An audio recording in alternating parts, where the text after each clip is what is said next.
Good evening. Hi, everyone. Hello and welcome. My name is Kevin Arrow. I am the Exhibitions and Projects Manager here at MOCA. Thank you so much for joining us for Conversations at MOCA, Studio Amalgamated. Tonight, we are happy to present Studio Amalgamated principal artists, Natalie Zlamalova and Lázaro Ojalde, with Art on the Plaza curator Amanda Long, in honor of their site-specific project, The Visible Invisible. Before proceeding, MOCA acknowledges that we stand on the current and ancestral home of the Seminole and Miccosukee tribe of Indians of Florida. We further acknowledge the Calusa, Jaega, Miami, and Tequesta peoples, all historic caretakers of this land. We honor and thank them for their past, present, and future stewardship of Southern Florida.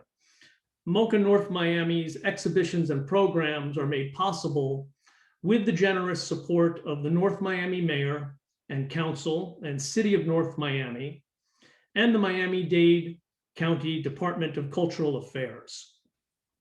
We also want to thank our Board of Trustees, our corporate and foundation partners, and our members. And Conversations at MOCA is presented by the Green Family Foundation, and we extend a heartfelt thanks to all for their meaningful support. Our new feature this evening being tested tonight is closed captioning. For those who would like to test it out or require closed captioning, it is available by clicking the closed caption icon on the lower right-hand side of your screen. So, introductions. Studio Amalgamated is a Miami-based collaborative studio established by Laz Ojalde and Natalie Zlamalova in 2014. They experiment in works of art, design objects, and environments that reflect their love of unusual and overlooked materials. Amalgamated's modus operandi consists of incorporating historical and geographical research into their visual language, playing with a sense of nostalgia, the application of familiar materials into new forms and unexplored materials into familiar settings, and redefining their surroundings with humor. Amalgamated's work are collected by private and corporate clients in Miami, New York, and Los Angeles, and their Webster stools are available throughout the US in boutique and museum stores. For the past 5 years, Amalgamated has been invited to participate in creating public seating and installations at Untitled, Art in Miami Beach during Art Basel. They have also been selected by the jury in the City of Miami's Art in Public Places program to complete a large-scale mural and custom-made breeze block security wall at the new ASPCA Community Veterinarian Center in Liberty City, Florida. Laz is a Miami native, and Natalie was born and raised in the Czech Republic. Both are educated in California in the art and design fields and met during their artist residency at the Art Center, South Florida, now known as ULITE. Laz's background includes interior and product design and running a local artist hub called Studio AMLgMATD. Natalie graduated with honors, earning a BFA in graphic design from Otis College of Art and Design. Tonight's special guest moderator is Amanda Long.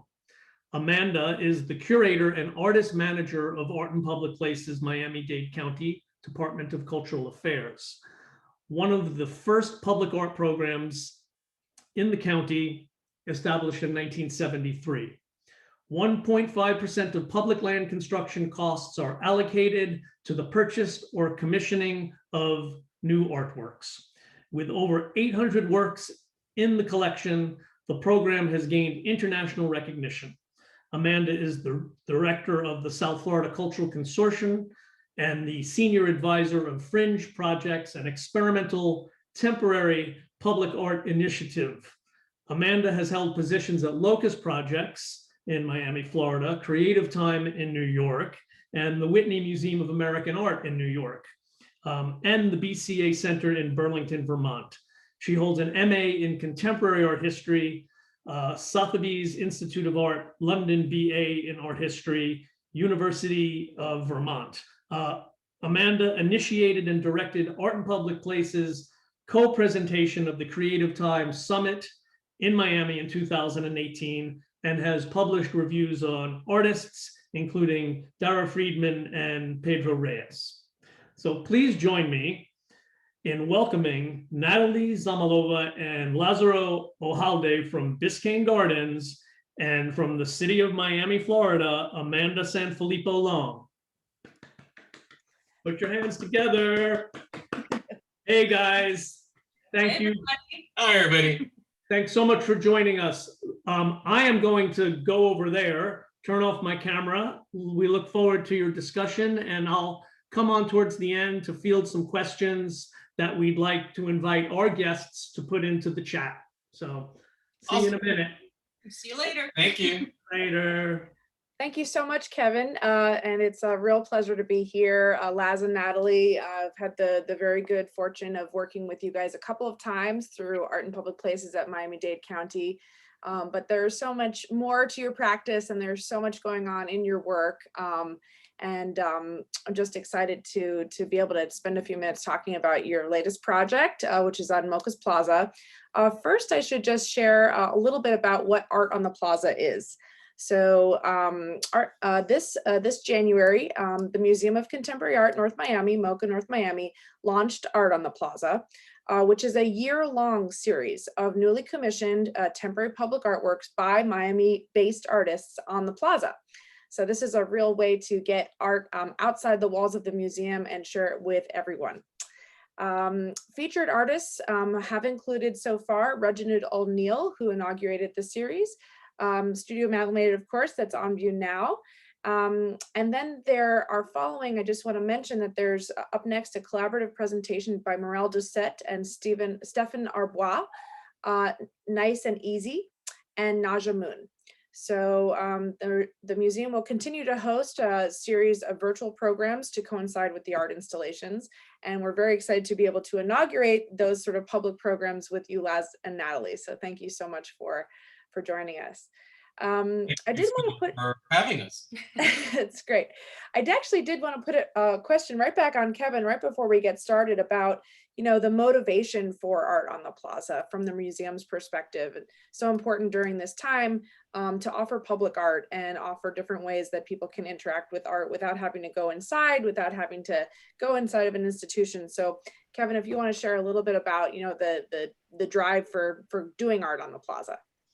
Well, you know, all museums in South Florida, certainly around the state, around the country, and around the world were sort of, you know, flabbergasted by COVID-19's appearance.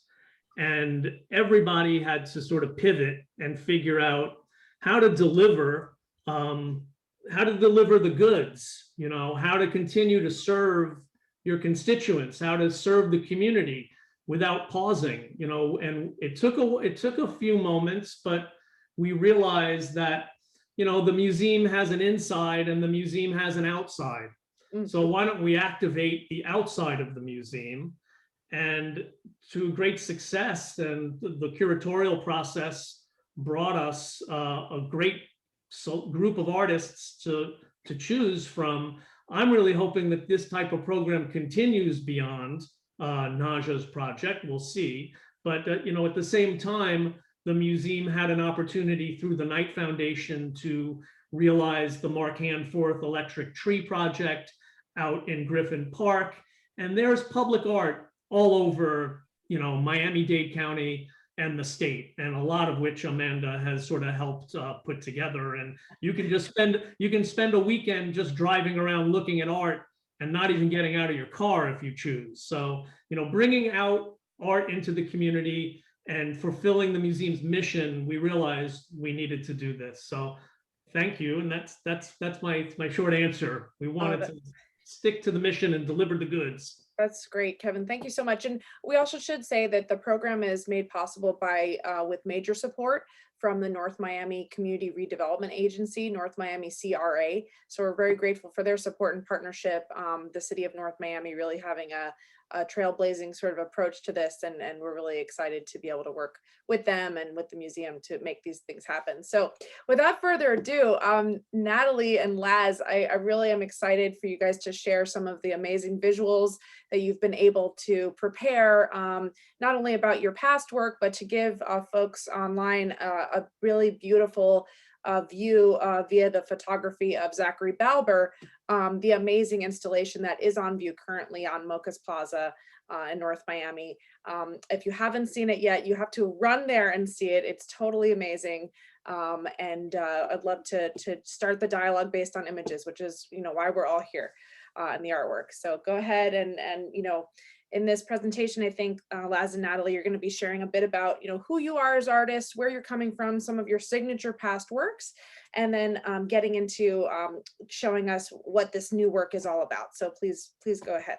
Sure. Thank you, Amanda. It's a pleasure. See.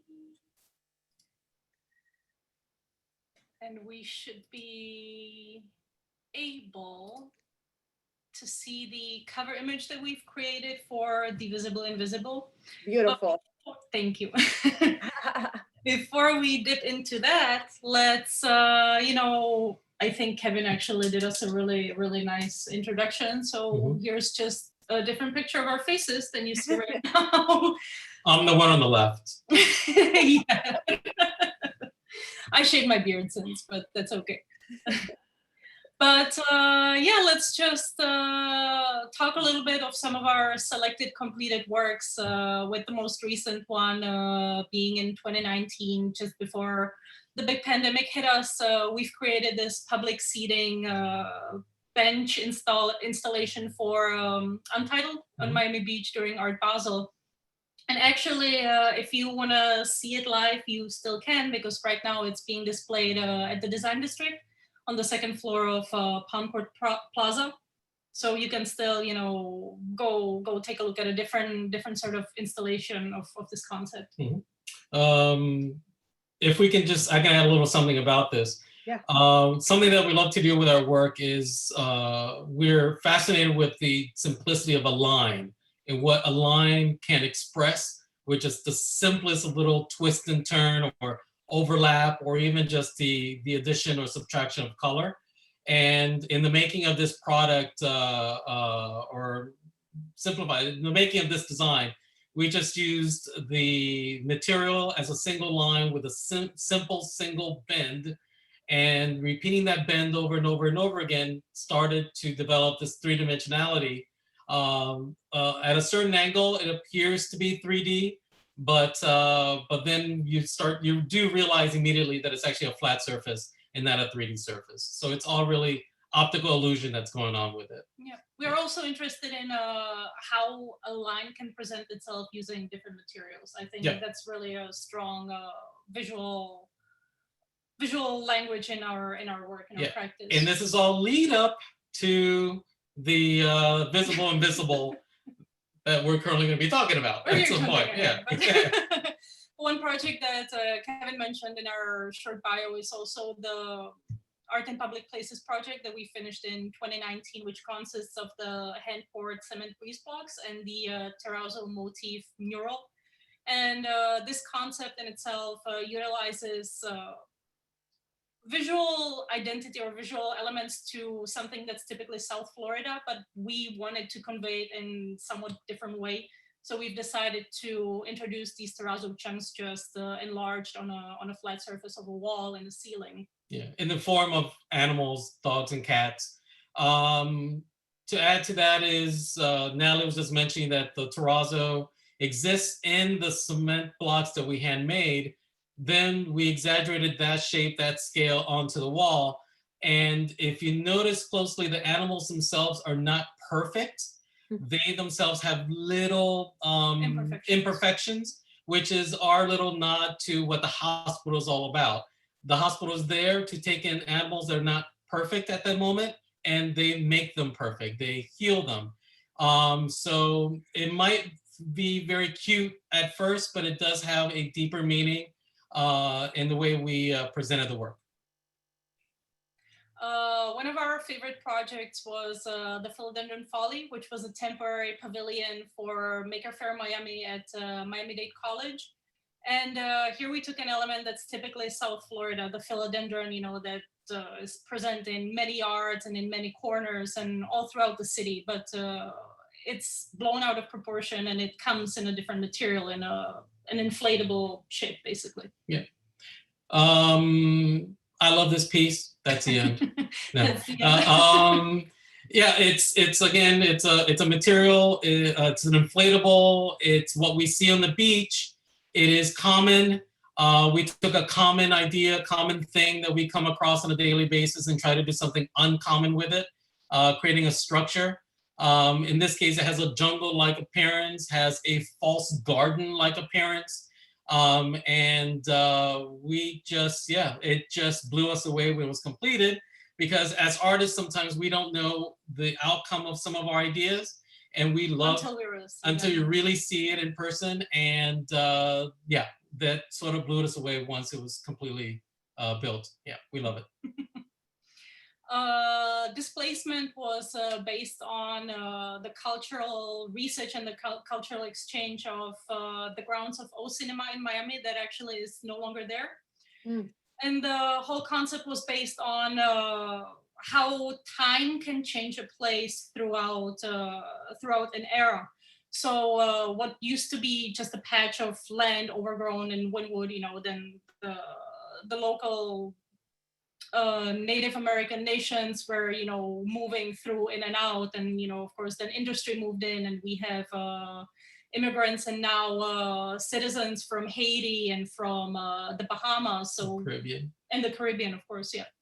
So we took these main visual elements and basically created this collage-like kaleidoscope effect on the walls of O Cinema, and the project came down along with the building. It was there till the last minute, till the final occasion of displacement, when a cultural institution was displaced by new business coming in, new development. Yeah. It's using a common material again. In this case, is the 3x5 postcard. 4x6. Oh, 4x6. Yeah. 4x6 people. 4x6 postcard. We try to show in that one little stamp of land where O Cinema was standing, everything that came before it. Like Natalie just mentioned, the Everglades at one point, it was swampy land. The Seminoles, the Tequestas prior to that, the Caribbean nations, Jamaicans, Puerto Ricans, Dominicans that had storefronts and garages in that area, to the moment where O Cinema has now been kicked out and replaced with a larger development, which they themselves be kicked out and displaced in the near future. Most likely. It's Florida history. It's what happens. But this project again embraces what we love, which is using an uncommon or forgotten or overlooked material. In this case, is a postcard, and using it as a tile. We were able to cover everything in the surface of the interior of the business. Our project completed in the January of 2019 currently resides in Geralda Place in Coral Gables. And this whole installation was created by using another material, very common, very typical to South Florida, but just applied in a different way. And the material being lawn chair webbing. It's a material that we've rediscovered for ourselves and embraced and have loved ever since, and we absolutely love and admire the color combinations of the vintage webbing that used to be made. If you haven't gotten it yet, we love things that repeat. We love multiples that a singular material can actually create with just pure and simple repetition. Yeah, that's the smart way of saying it. We just love stuff, and we love stuff that repeats and repeats and repeats, because the more you this is what we believe, the more you tend to repeat an object, the more force and power that object gains, especially visually. And you saw in our previous projects that we repeated the same material, such as the inflatable. then repeated the same thing, such as the postcard, and now we're repeating the same form. And in repeating it, in this case, in this environment, it really goes from being an object to becoming a place. And this place has a sort of starry night, sort of flowery form. It's something you don't forget when you go and visit. You actually do stop and stare, and you stare for a while. It's the power of repetition, and it's the power of place. And yeah. Strength in numbers. Strength in numbers. You know, here's two of us right here. We're ready to bat it out. You know, just try to come. Just try to come. We'll take care of business. And one more of our selected projects is the SUNCATCHER Pavilion in its iteration here at Untitled in Miami Beach again, because we love the setting and the photos that we got out of this. Yeah, it's all about the photos. And again, it's the use of polypropylene webbing and aluminum tubing on that are very common and very kind of taken for granted, but in a different scale and in a different shape. So a material that's basically just taken as something you can sit on is here taken and amplified to magnitude for something that can cover us, that can be used for somewhat of a shelter. Yep. So we take it from under the butt and raised it up, and now it becomes shelter. And cover from the sun. And cover from the sun. And then what you don't see when you're sitting on it now is amplified above, and you see it becomes almost like a stained glass effect. Mm-hmm. And so again, another material that is forgotten about, in this case, very much forgotten about, and that we just, love and developed a deep emotional connection to as artists, because we tend to use it a lot in some of our artwork. Yeah. And now on to, thank you. We're going to talk a little bit about the visible invisible. For those who have had the chance to see it in person, we appreciate it very much. Thank you. If you haven't had yet, you still have about a week, 10 days left. 10 days, yeah. And the concept that stands behind this installation is late last year, we have started thinking about the unfortunate number of deaths due to COVID last year. And by the time we were able to install on the plaza, the number has risen so much that we wanted to reflect I'm going to call it mileage of the material. We wanted to reflect it onto the number of straps used.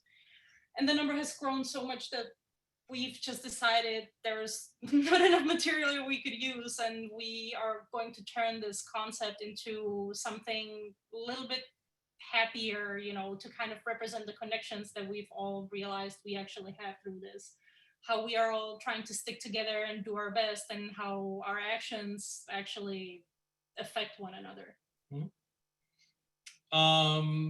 It really came to, we started recognizing the fact that this is truly a global pandemic. We're all in this, and we're all suffering. And so this wasn't just a local thing, and we all know this is something we all went through. And we understood immediately that because everyone's going through it, there was an instant connection to those who are not just next to us, not our neighbors, not our friends, not our family, people cities away, countries away, miles and miles away. There's an immediate connection, and we know that they're suffering as well. And through all of this, we realized that a lot of Eastern philosophy, a lot of historical philosophy has dealt with the same idea that all men, all women, all brothers, all sisters, were all interconnected in one form or another. And nothing brought that closer to light or to the light than what we just shared and still are sharing through this pandemic. Yeah, we got really inspired and fell in love with the concept of the red thread, which basically represents that two individuals, and then beyond two individuals, multiple individuals are connected by this thread, of shared destiny, of shared love for one another. So there was something that we visually wanted to represent, that there is this multitude, of beings that are connected. And what you do, can affect another person and vice versa. And as Laz mentioned, this, is a global connection. It's unfortunate, we're hoping that it highlighted that we are all connected, more so than ever, not only, through how travel is available on a minute's notice, we can, go, well, not anymore, from country to country, but also on social media and on the internet, we are more than ever all together. The idea of Visible Invisible did start off as a possible COVID temporary memorial. Memorials tend to earmark or memorialize not the best times of our history. We always tend to memorialize to remember things that are tragic in our history. 9/11. From now on, I'm going to say 2020 because that was pandemic. So we thought, why don't we go away from all that? And what can we do to celebrate, memorialize the good that comes out of all this? But also take a moment to reflect. Of course, there's always create a space that kind of invites and inspires to take a moment and just pause and listen to the sounds. The installation puts out, we think, a really beautiful sound of this constant flutter. So just something to, to create a bubble, to transport you for a minute into a different it totally works in that way, where it is this little bubble in the plaza where the noise that comes from the flattering of the ribbon and the flapping of the birds and the chirping, it really takes you to a place. And that's really what surprised us the most. We knew it might happen. We didn't expect it to occur in such a beautiful way. And it was very emotional. It's a very emotional moment being there underneath all this. To get a little bit more practical and to talk about the process, we have mentioned that initially we did want to reflect a certain number, and then we just ended up connecting the trees and wrapping the tree trunks in what we estimate was about 17,000 feet of the material. Wow. I think. Yeah, polypropylene is what we chose. It's something that we know. It's something that the previous projects that we've dealt with was composed of. What we also liked about this red ribbon is that it works on two different scales. You see it from a distance, it does look like the red thread in itself, but then when you look really closely at the material itself is woven from a very thin red thread, and that's something that we really appreciated, to create this connection to the woven thread of the fabric of our society. Yep. Ditto. The takeaway for the community, as we have already mentioned, we would like for the community to embrace it as this different kind of space where they can, sit, pass by, appreciate from afar, and just take a minute, even if the concept of this temporary memorial doesn't necessarily connect. Everybody has their own different takeaway, and that's what I think we love about art in general the most, is the input that the public and the audience can give to a piece of art.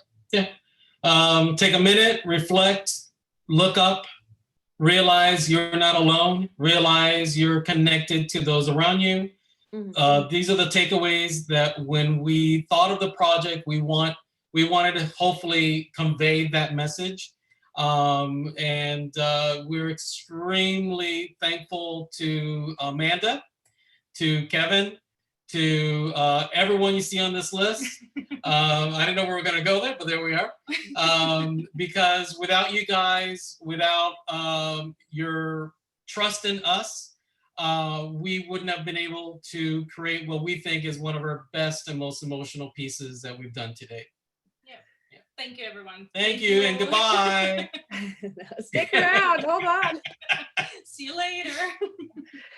Wow, well, Laz and Natalie, what a beautiful presentation, and how thoughtful of you to thank everyone at the museum and who worked on the project. It does take a lot of people to make any kind of cultural production happen, and and public art is no exception. So it's really, really beautiful of you guys. Thank you. Thank you.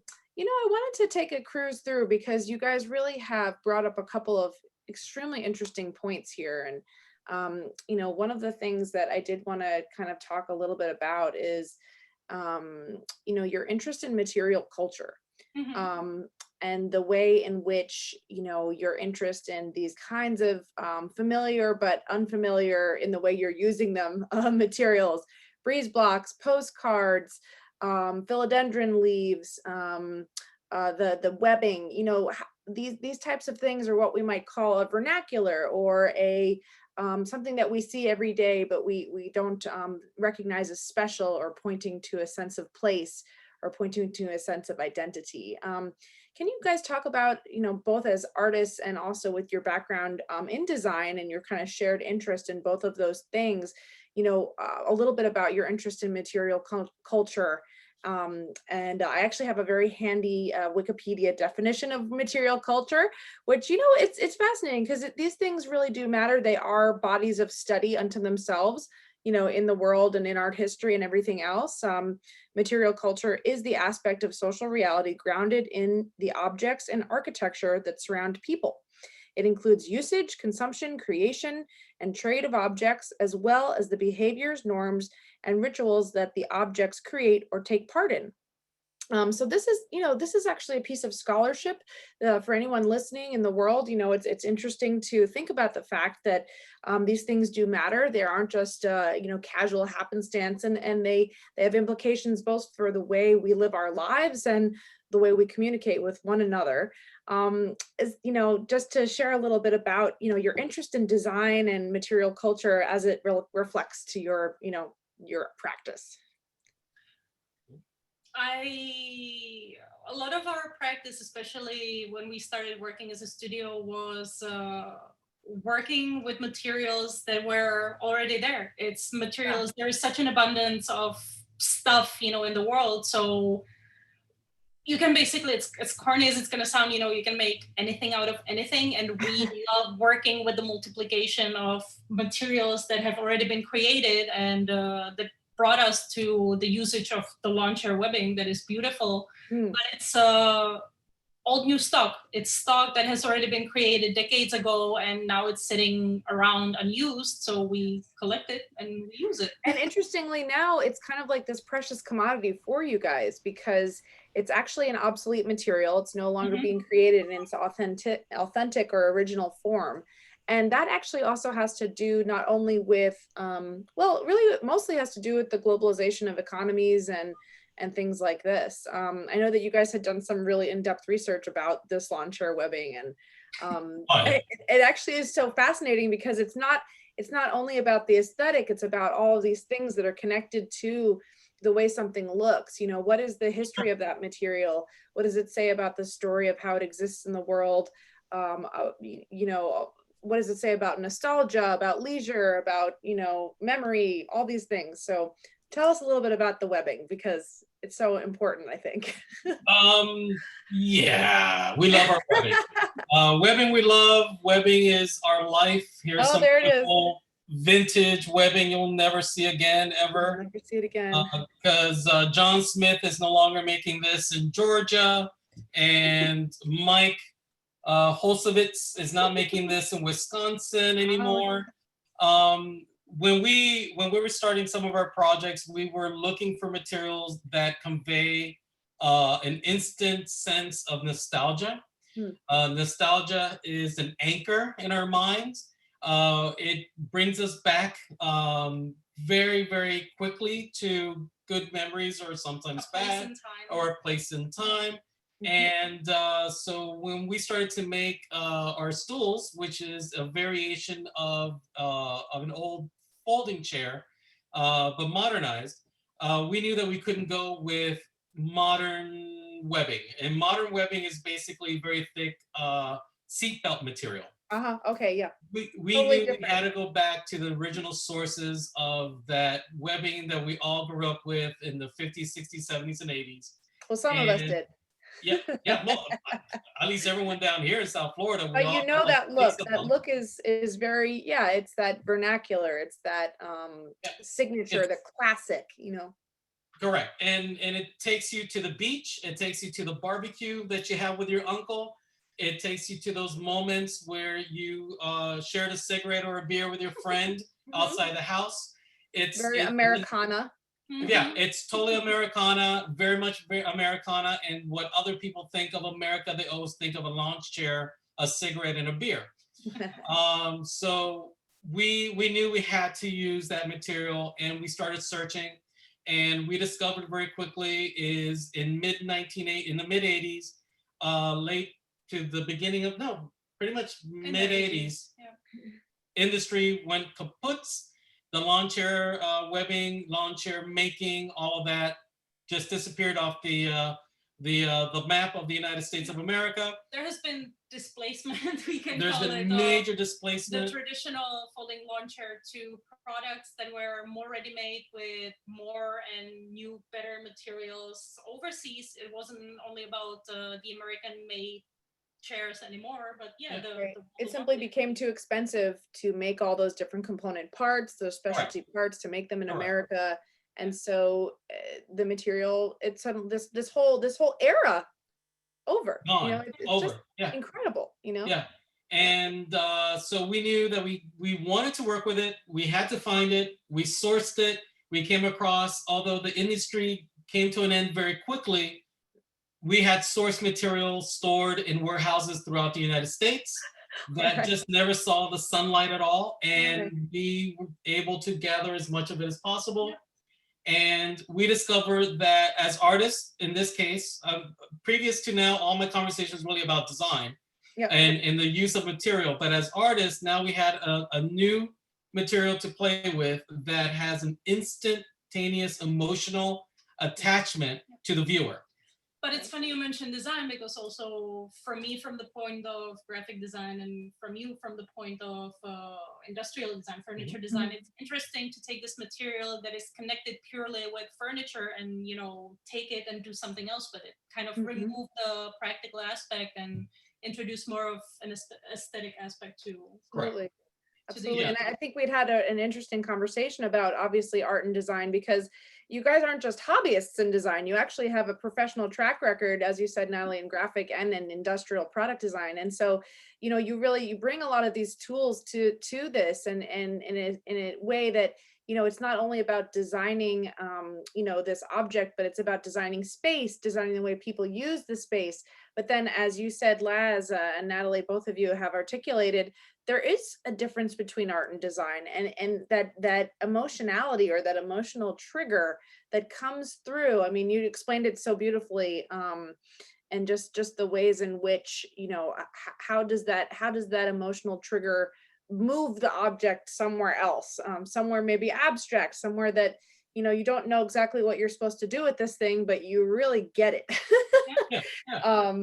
So, you know, kind of going back to the red thread, I think one of the sort of the coolest things about it is the fact that it sort of says everything and nothing at the same time, in a sense. I mean, and it has this quality to it, which, you know, articulates all these different points. You know, both you're actually going at the beginning for literally a, you know, a qualifier, some kind of a tally or a numeric roundup of, you know, what we're experiencing in the current moment, but became so much more than that. It became about the interconnectedness, you know, of the world. And then for me, that this happy accident of the sound, because this thing is alive, like it's alive, it's living, it's telling us that it's here. You know, we're all experiencing it in real time, and you're part of that sort of sensory experience as well. Oh yeah, totally. The moment we put up the first few, we had to stop and really look at each other and like, wow, it's alive. I love those moments. Yeah. It's, you know, it's gonna look good, but then, you know, it's like breathing life into it. Something happens, and yeah, as you said, and as you said, it becomes alive. Yeah. Yeah.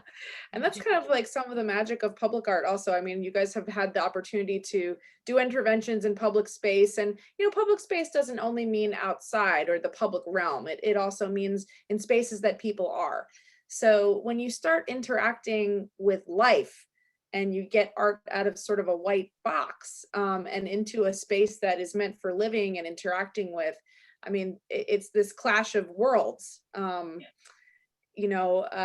think that that's an interesting moment, particularly because then that's really a mixture between art and life. Do you have any comments or thoughts about that when that happens in any of your projects? I have to say personally, for me, from coming essentially from a 2D world, from graphic design, being able to have my input working with Laz and then creating these installations when we really occupy the 3 dimensions, the 3D space is, nothing short of magic. It's if we want to be sneaky about it and observe the public's reaction, we can sit and read the installation and really watch the public interacting with the installation. It's not as anonymous as let's say a 2D piece of work. So I think we discovered early on that we had this really love for creating environments. Environments that are all-encompassing. In this case, with visible invisible, not only did you have the strength of the visual, the strength of that color, but you have the sound that goes along with the slapping of the webbing, and you also have the quiet moments in the piece.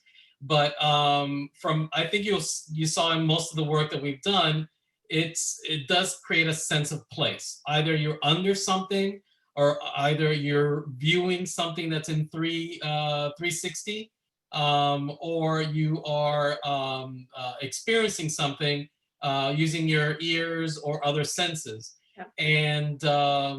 And we discovered as partners very early on that that's really where we think our strength is not just to create an object, exactly, but we wanted to create a place, and placemaking is pretty much on the top of our list. Place or a memory, if if we can have that much impact as creating a memory, that's fantastic. Oh yeah, I like that. Yeah, Right, we're memory makers. Right, memory makers, and you're immersed in this thing. You're living it. You're having a lived experience.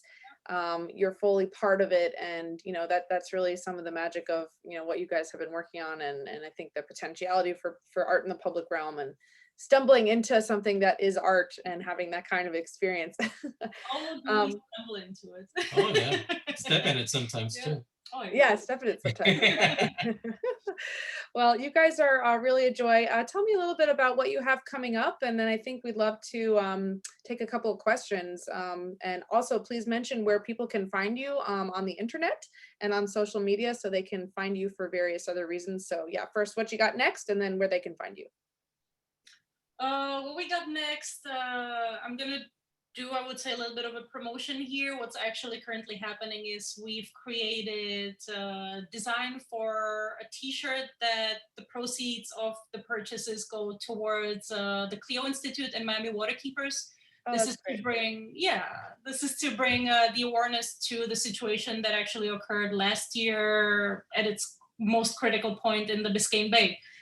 As most of the audience, most of people may know, Biscayne Bay was low, if not completely depleted of oxygen, and marine life started dying off. So we were approached by Umbretta of Art Sale to create a design for t-shirts, which, as I mentioned, the proceeds of the sales go towards the Clio Institute and Miami Waterkeepers. Oh, good. You're using your powers for good. Exactly. We gotta use our powers for good, like you said. We're also currently working on building some back condo towers, and that is to, of course, raise the real estate value in the back condo market. But we are currently in the works of building 2 towers in the Pinecrest Gardens park that's down there, and so this is a project that we started at the Deering Estate as a functional work of sculpture to attract bats to the Deering Estate. 3 years sitting there, a hurricane came through, goodbye tower. And thankfully, the vision continues now in Pinecrest Gardens. So revamped design. Yeah, it's revamped design. And so it's, again, it's a functional piece of art. And the function would be to attract bats to the area and to Pinecrest Gardens. This is a cool example of one of the projects that, you know, from a design perspective solves a problem, but then from an art perspective creates this magical experience for individuals and people to connect to emotionally. Right. So Yeah. yeah. I was going to say that simply, if people always ask what the difference between design and art is, and it's a really simple definition. We can go into heavy Wikipedia definements, but here it is. Design is function. Design without function is art. Art is emotional. Art is design. Art is meant to convey an emotion. Beauty. It's meant to cause a reaction. If design in its purest sense is just function. You either live in it, you work in it, you lie on it, you sit on it, you eat off of it, on it, but it's a function. If it conveys an emotion, it's a work of art. And so in this case, let's talk about the bat tower for a moment. Like you mentioned, it's a functional work of art because it is beautiful to look at, and it hopefully will convey some sense of awe. But the function is that we're providing a vital home to a very scarce mammal, actually. Yeah. We're hopefully providing a home for a species that's no longer in the area. So. And I think that's kind of what we as Amalgamated, thus the name, we are trying to blend art and design together. We're trying, I dare say we are still trying to find out, can they, you know, really, can the border be erased? Is there a definition always?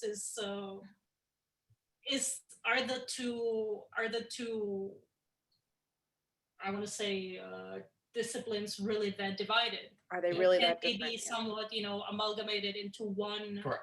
Yeah. visual style? Hopefully we are succeeding. That's how we approach most of all of our projects. It's to combine the sense of design into the emotionality of art. So.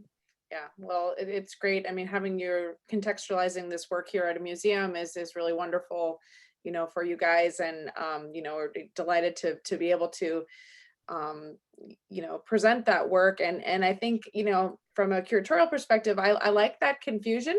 I like that there's a little bit of mystery and a little bit of what is this here. I think it's good for us to not have everything all defined all the time. So I appreciate what you guys do, and thank you very much for it. So the work, yeah. So of course this work is going to be up through Sunday, April 25th on the Plaza. So please come over and see it. And this is a great time for Kevin Arrow to please come back in and share with us some questions from who's attending. Thank you, Kevin. Hey guys, yeah, so in the feed we've got our friend Kim Yantis, who Kim says, your works create unique public gathering spaces for interaction, yet they are always joyful and positive. How does your sense of humor connect to your design process? We laugh a lot. Laughter. Yeah. It's not always obvious in every work. Some are more obvious than others. Let's say the Philodendron Pavilion, that's a total, you know, slap on the knee. Other pieces, we tend to take a more somber approach to it, but what we like to do is we want to make sure that the final work does have at least a little sense of joy to it, or the person takes away a little sense of joy. If it's not apparent at the very beginning, great, but hopefully someone will look at it and go, you know, I'm happy that I got to see this piece today. And because we're happy making it, we're happy designing it and creating it. So we hope that transfers over to the final work. Thanks, Kim. Great question, Kim. And Surprise and I think delight. you may have already answered this question, but what has been your most unusual design challenge? If it's not the bat towers. That's pretty unusual. Yeah, that's been a major one so far. Okay, bat tower answer. Bat tower, okay. And you've got this amazing quest for materials that are, often from the past or maybe from the future. What is a dream material that you'd like to work with, and a dream project that you'd like to do? We want to set the intention for a future project. Something that's not too heavy. Oh, I was gonna say the opposite. Oh. If anybody's out there owns some leftover slabs of marble, we want to get our hands on it. You're on your own. Yeah, I'm not gonna pick it up myself. Bask in its glory. I'll convince you to pick it up for me. Yeah. But something that we've always wanted to play with, we've talked about it off and on, is to use leftover materials from the construction industry. And there actually is a lot of waste after a building gets built that honestly just gets landfilled. And one of them is something that people you would think would have better control over, but there's an excessive purchase of imported marble from outside the country. And the amount of CO2 that's required, the amount of energy that's required to bring it from overseas, it's something that just sits around here for years and years and years, and this finally gets landfilled. Well, there are projects that we've talked about that if we can get our hands on this wasted marble or material or stone, Transform it into something. and we would love to transform it into something a lot more useful, and hopefully beautiful. So you're all about the construction industry fall off. Yes, absolutely. Yeah. Okay. The industrial, yeah. Excellent. And is there a Studio Amalgamated manifesto on the horizon? Some of the stuff you were saying was really interesting about design and art, and would be great if you would make a design manifesto shirt. Yeah, we honestly should, because it's mostly immaterialized. It's always kind of hanging in the air. I think it would be great to put it down in words and immortalize it, and and develop a cult following, and then we'll change the history of art forever and the history of design forever after our manifesto goes public. And then one final question during the shutdown, really, what has been your current obsession, design obsession? Oh, thanks, Kevin. no face masks. I wonder who asked that question. All right, I'm going to show you guys since the question was posed. There we go. Get on. All right. We've created a somewhat unhealthy-ish collection of These are Japanese medical supply boxes that are handed to first-time homeowners in Japan.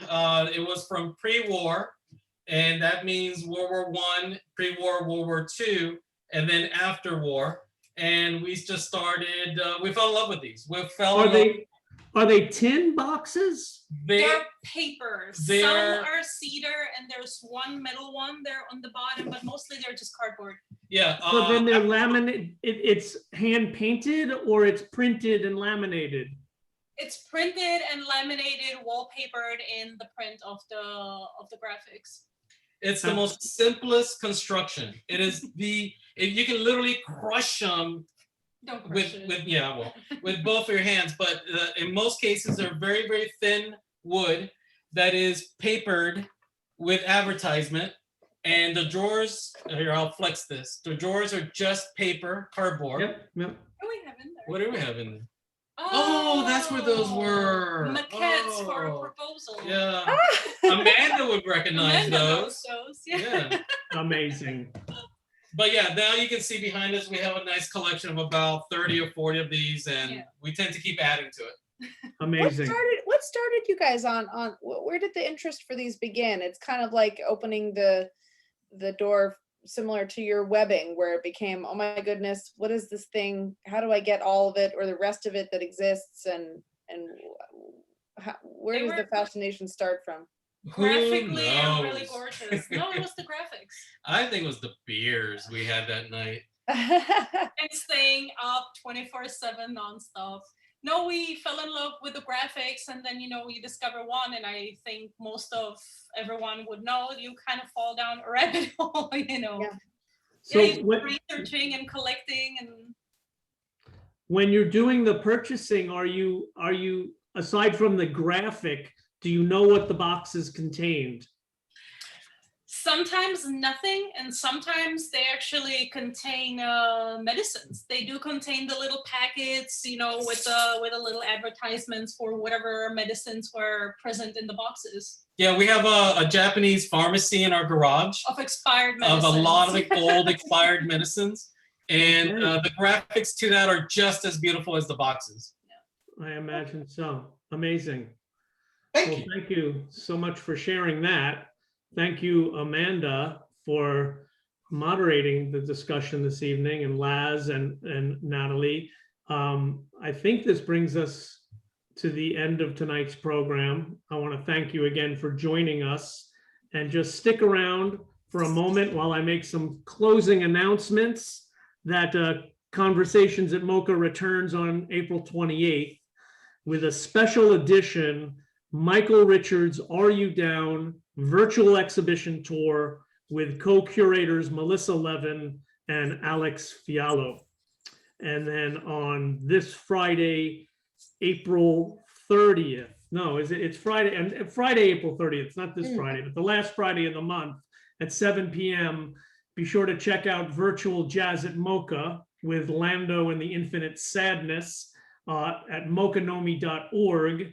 And you could also tune that in on your radio dial at WDNA FM 88.9, hosted by Carter Jackson Brown.